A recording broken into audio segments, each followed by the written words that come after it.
présenter plus particulièrement un travail que j'ai mené lors de mon mémoire de master et que je poursuis actuellement en thèse entre du coup l'IDRI et l'INRA. L'IDRI étant un think tank qui travaille sur les politiques du développement durable.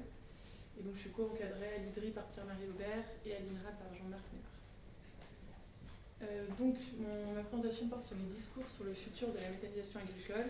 une vision incomplète des dynamiques de transformation de l'agriculture. Donc déjà dans quel contexte s'est inscrit notre recherche dans un contexte politique assez tendu en raison des enjeux liés au dérèglement climatique qui imposent des exigences de décarbonation des activités humaines assez fortes et en particulier de l'agriculture, sachant que l'agriculture est elle-même présentée comme pouvant être une des solutions pour produire des énergies renouvelables notamment. Et dans ce contexte, donc on assiste à une multiplication des supports, des propos et des scénarios, conjectures, travaux prospectifs sur le sujet de la méthanisation agricole. Et donc nous avons fait le choix de nous concentrer sur les travaux qui traitent de la méthanisation agricole en France, sachant que le contexte français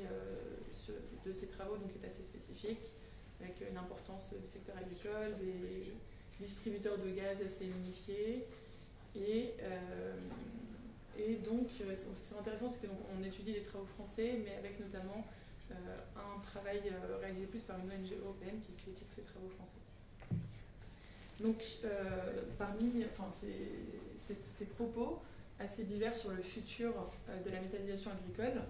a été à l'origine de certaines controverses. Donc, on peut notamment observer des différentiels assez importants entre les différents scénarios ou travaux qui parlent du futur de la méthanisation. Nous pouvons aller de 1 à 10 en termes de potentiel de production à horizon 2050. Et dans ce contexte-là, on a décidé d'essayer de nous intéresser plus particulièrement à ce que ces discours sur le futur de la méthanisation agricole peuvent dire des transformations de l'agriculture. Donc, tout en sachant que, évidemment, énormément d'enjeux énergétiques structurent ces propos. Donc, on les garde à l'esprit, mais nous, notre positionnement est d'essayer de comprendre ce que disent ces discours du futur de la méthanisation sur la transformation de l'agriculture. Pour essayer, donc, comme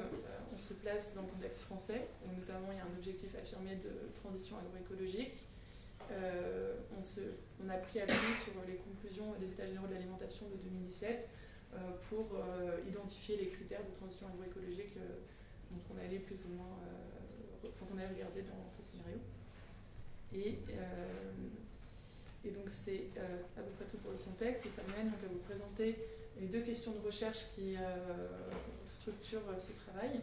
Donc une première qui est plus d'ordre conceptuel, c'est-à-dire comment ces discours prennent en charge la transformation de l'agriculture,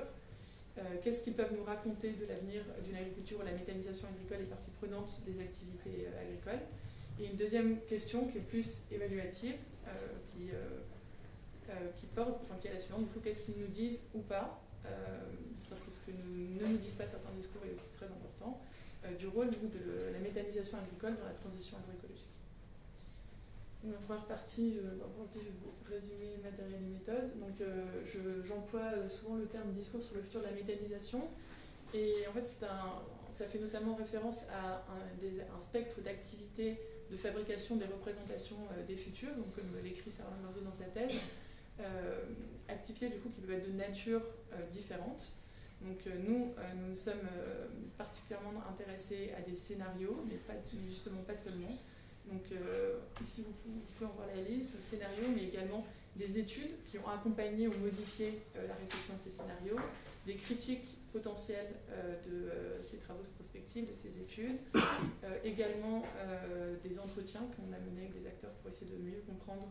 la vision qui était derrière ces discours sur le futur de la méthanisation, et un atelier d'acteurs qu'on avait organisé à l'IDRI en mai, qui réunissait donc, notamment les acteurs de ce champ prospectif. Alors, à travers quel cadre conceptuel on interroge ces discours? On a choisi de prendre le cadre conceptuel donc, de l'agriculture comparée, qui, de manière assez générale, cherche à comprendre comment évolue les paysages agricoles, donc les systèmes agraires, sachant que leur transformation résulte notamment des choix des acteurs agricoles, donc des agriculteurs au niveau des exploitations agricoles, dans l'allocation des facteurs de production entre les différents ateliers, sachant que donc, bon, les ateliers, je les appelle, on peut les appeler aussi systèmes techniques, donc c'est par exemple les systèmes techniques de culture, d'élevage, décomposés eux-mêmes en sous-systèmes techniques, donc fourragers par exemple. Et donc, ces interactions donc, entre les itinéraires, en gros, il y a des interactions entre, bien sûr, la stratégie de l'agriculteur, la manière dont il va gérer ses moyens de production, structurer son exploitation agricole, et les choix qu'il va faire en termes techniques au niveau des systèmes techniques. Et donc, en fait, on a choisi ce cadre pour étudier, pour analyser les discours de la méthanisation agricole, notamment parce qu'on peut considérer que l'arrivée d'une unité de méthanisation dans un système peut être considérée comme l'émergence d'un nouveau système technique qui, du coup, bouleverse, on peut transformer, plus ou moins, bien sûr, en fonction des modes de gestion et des choix faits pour l'unité de méthanisation, les systèmes techniques et l'allocation des facteurs de production. Et donc, va également avoir des conséquences sur l'évolution du paysage agricole dans lequel s'inscrivent ces systèmes de production. Donc en agriculture comparée, en particulier, le système de production, donc, j'explique rapidement ce concept, ça correspond à un modèle qui peut caractériser un ensemble d'exploitations agricoles qui présentent une même combinaison de production dans un même environnement socio-économique, dans un contexte agricole particulier. Alors, j'en viens à présent au résultat. Un des premiers résultats auxquels on est arrivé était que les visions du futur de l'agriculture présentées dans ces travaux prospectifs étaient ancrées principalement sur la transformation des systèmes techniques et notamment ce qui passe notamment par la description de l'évolution des itinéraires techniques, ce qui passe par présenter des images des systèmes techniques à horizon 2030-2050, mais qu'une des limites de ces discours était qu'elles arrivaient, elles parlaient surtout de la boîte système technique, de la boîte unité de mécanisation, mais elles avaient du mal à parler du coup de la manière dont ça pouvait faire évoluer le système de production, et donc parler également très peu de l'évolution des paysages agricoles qui pouvaient résulter des choix de l'agriculteur, de la stratégie de gestion du système de production. Mais, donc en fait, ça c'est vraiment ce qu'on a observé dans la manière, notamment les scénarios, les discours prospectifs qui se projetaient à horizon 2030-2050. Mais bien sûr, dans la littérature qui coexiste autour de ces scénarios, et notamment, on voit qu'il y a déjà des relations qui sont faites entre notamment évolution des systèmes techniques, contraintes technico-économiques, stratégie possible de l'agriculteur, donc en particulier dans l'étalé, mais dans la synthèse des travaux socio-économiques, mais du coup j'ai pas retrouvé ce que j'ai puisé dans votre présentation, mais notamment vous faites un lien assez fort entre les stratégies de gestion de l'agriculteur, les stratégies d'allocation de la valeur ajoutée et les trajectoires que peuvent prendre les systèmes agricoles et donc leurs conséquences, leur impact socio-économique, environnemental, agronomique. Et donc ce constat-là est très intéressant, même que ce que vous avez présenté ce matin. Mais la question, c'est vraiment comment est-ce qu'on peut arriver, une fois qu'on constate cela, à repenser, à créer peut-être un récit, une narration qui permette de réintégrer ces évolutions qui découlent d'une analyse systémique dans des scénarios prospectifs, dans des discours prospectifs sur la méthanisation. Donc ma conclusion de ce premier point, c'est que la manière dont est racontée l'évolution de l'agriculture, parallèlement au développement de la méthanisation agricole, est centrée surtout sur l'évolution des systèmes techniques, potentiellement discriminés par des contraintes technico-économiques, mais qu'elle dit peu de choses de l'importance que peuvent prendre donc, une multiplication de stratégies agricoles à l'échelle d'un territoire, et qui du coup il y a un réel besoin de capitaliser sur les différentes formes d'analyse qui sont explorées aujourd'hui pour systématiser le raisonnement et arriver à présenter des récits de l'évolution des systèmes agraires. Donc j'en viens à présenter mon deuxième résultat, qui est plus du coup un résultat d'ordre évaluatif. Pourquoi en fait ça nous semble vraiment très important de penser les trajectoires de transformation de l'agriculture de cette manière-là, parce que les approches analytiques majoritaires aujourd'hui dans le champ prospectif occultent ce qui va être en jeu dans les trajectoires de transition. Or, combien même donc, un scénario étant une intervention stratégique dans un espace de débat peut présenter une certaine vision, présente du coup, une vision potentiellement désirable, il est important aussi de voir quelles peuvent être les alternatives ou les trajectoires alternatives dont on peut ne pas parler, qui peuvent être assez peu traitées dans le débat, alors que pour autant elles sont également importantes à prendre en compte pour justement bien se rendre compte de ce qui est en jeu dans ces trajectoires de transition. Donc là j'ai pris un exemple, un cas, alors c'est un exemple qui est un peu provocateur peut-être, qui est du coup un exemple qui pourrait être parmi, c'est un exemple illustratif qui n'a absolument aucune visée représentative, mais qui montre que de fait c'est très important, parce que quand bien même on peut avoir des narratifs très positifs associés au développement de la méthanisation agricole comme levier de la transition agroécologique, il est aussi important de se rendre compte qu'il peut y avoir d'autres trajectoires parallèles qui sont de nature différente et qui peuvent du coup être justement potentiellement en porte-à-faux avec l'exigence de transition agroécologique. Donc là je prenais un cas observé en Champagne-Ardenne d'une exploitation en grande culture qui, dans un contexte économique assez tendu, avait décidé de changer la manière de gérer ses intercultures. Et donc il y avait vraiment une logique, l'objectif de l'agriculteur étant de stabiliser son revenu et de l'augmenter. Il avait une logique d'intensification au niveau de l'interculture, où il concentrait du coup son travail et ses moyens de production davantage que ses cultures principales. Et donc, cette stratégie-là, elle était également inscrite dans un territoire où les agriculteurs voisins avec lesquels il interagissait partageaient cette vision-là. Et les conséquences vont en fait à l'encontre des critères de transition agroécologique que j'avais cités au début, avec notamment une absence de développement d'infrastructures agroécologiques du fait de la rationalisation de la gestion des intercultures, une absence de légumineuses, une intensification de l'interculture avec du maïs, donc une certaine simplification, et du coup, bien sûr, un contexte où l'élevage, par exemple, n'est plus considéré comme quelque chose. Enfin, j'ai oublié de préciser ça, mais quant aux conclusions des États généraux de l'alimentation, il y a différents axes, et notamment, il y en a un qui est le recouplage culture-élevage, qui passe par la promotion d'un modèle polyculture-élevage. Et donc, une des questions, effectivement, assez prégnante selon nous lorsqu'on pense l'évolution des systèmes de production agricole, c'est dans quelle mesure justement la méthanisation et l'élevage sont complémentaires ou pas d'une activité de culture, ou est-ce qu'elles peuvent pas être aussi en compétition, puisque là par exemple l'élevage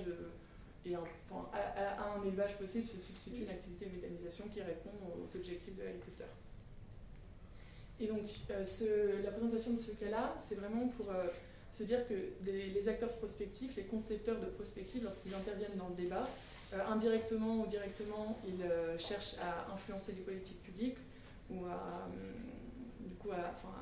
modifier, à présenter une certaine vision du futur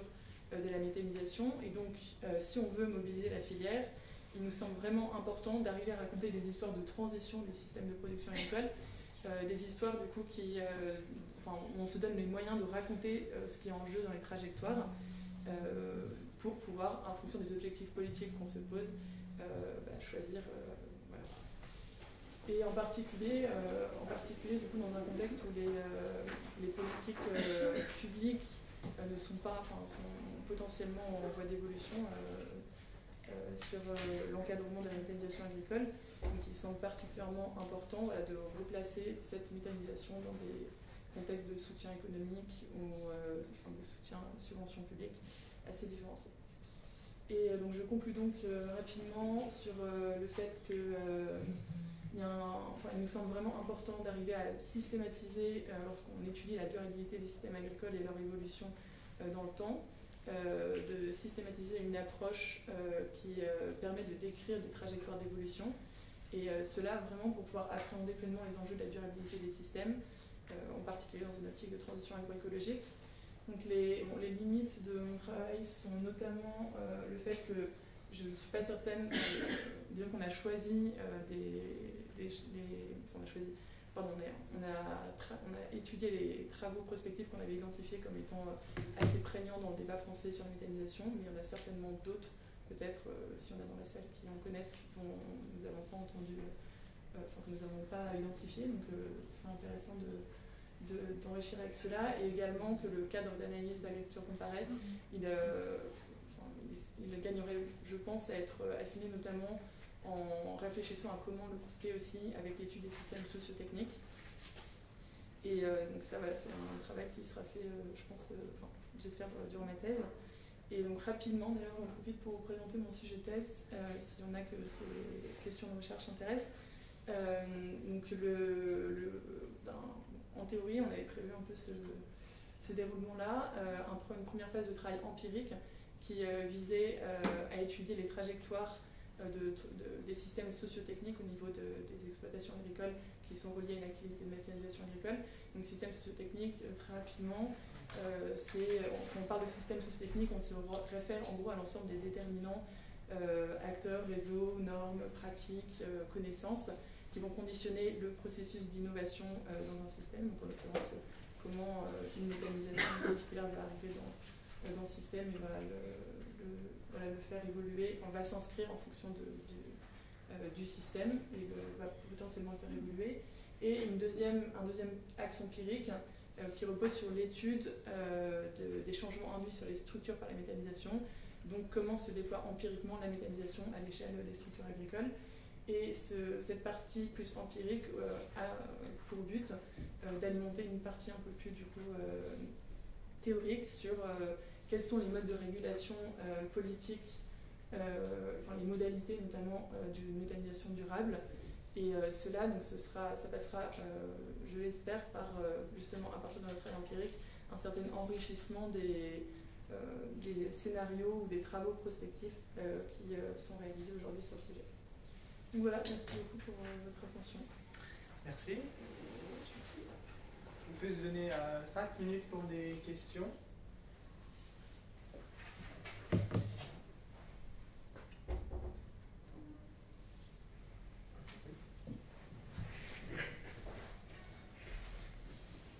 Pourquoi ce choix de faire une analyse prospective et pas rétrospective? C'est-à-dire que pour dégager des conclusions en termes de politique publique, vous dites en gros, je vais regarder ce que disent ces acteurs de projection. Pourquoi vous n'avez pas regardé, c'est la rétrospection, donc on va regarder ce que la méthanisation donnait concrètement en termes de résultats, par exemple agroécologiques? Bonne question. En fait, quand on parle de prospective, dans le champ prospectif, une bonne prospective, elle se base toujours sur une bonne analyse rétrospective dans laquelle on a identifié les tendances lourdes. Et notamment, l'analyse rétrospective, elle permet d'identifier une base à partir de laquelle on peut identifier les clés d'analyse d'un scénario potentiel futur, des variables. Donc de fait, je parle beaucoup de prospective, mais évidemment, il y a tout un travail de l'existant et rétrospectif à mener. N'oubliez pas de vous présenter, sauf vous n'avez pas besoin, mais... Je suis un peu concerné par la présentation, parce que justement, les auteurs de l'une des études prospectives qui est After 2050, il se trouve que Metalae, c'est la rétrospective qui correspond à la prospective qu'on imagine. Donc, nous, l'objectif de Metalae, c'était bien, comme j'ai dit, c'est savoir est-ce que la route qu'on est en train d'ouvrir, est-ce que ça va dans le sens attendu ou est-ce qu'il y a des effets inattendus qu'on voudrait détecter pour corriger les politiques publiques et éviter, par exemple, une des craintes qu'on a eues récemment, c'est relever le plafond des 15% de culture énergétique dédiée qui serait admissible en méthanisation. Donc s'aligner plus sur le modèle allemand qui est beaucoup décrié, etc. Donc on a aussi fait en sorte que dans les discours publics, on montre les limites de ces voies-là. Et donc c'est pour ça que Metalae, c'est justement par rapport à l'exemple des 200 hectares de grandes cultures où finalement l'activité principale serait des cultures intermédiaires. Ce n'est pas des cas qu'on a rencontrés nous, dans ce qu'on a vu dans Metalae. C'est pour ça que Metalae, nous, ça nous sert de base. Alors on ne dit pas que c'est exhaustif et qu'on a tout vu, mais justement c'était pour aller voir si ces craintes, ça relève encore du fantasme ou est-ce que c'est des choses qui sont avérées. Donc on a regardé que 45 exploitations. Encore une fois, on ne dit pas que c'est représentatif, mais en tout cas, je pense que si on veut faire de la prospective qui s'appuie sur justement de la rétrospective, c'est bien d'aller examiner les cas réels qui sont avérés, avec leurs limites, avec les potentiels, etc. Mais c'est vraiment pour ça qu'on a construit Metalae. Et quand tu dis que c'est une vision analytique, alors nous on pense que After c'est une approche systémique justement. C'est une approche systémique, mais effectivement, dans After, on ne dit pas qu'on va remettre que la polyculture élevage soit l'alpha et l'oméga de la transition agroécologique. Parce que nous, on ne pense pas qu'on remettra massivement de l'élevage dans les zones de grande culture. Il y a des scénarios européens, par exemple les scénarios de la European Climate Foundation, qui prévoient plutôt une division par 4, je crois, ou 5 des prairies naturelles qui seraient boisées. Donc ça, les scénarios alternatifs, où il n'y a pas du tout de méthanisation là-dedans, hein, mais il n'y a plus non plus d'élevage. Donc c'est ça aussi qu'il faudrait regarder sur ce que disent les scénarios autres, parce que là on parle des scénarios où il y a beaucoup de méthanisation, on pourrait aussi parler des scénarios où il n'y a pas du tout de méthanisation, et dire c'est quoi l'alternative en matière de mode de développement agricole.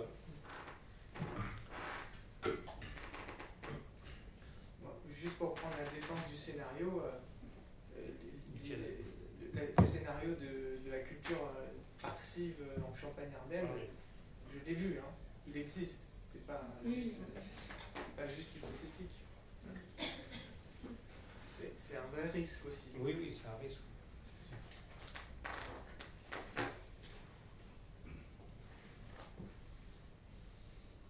Est-ce qu'il y a d'autres questions?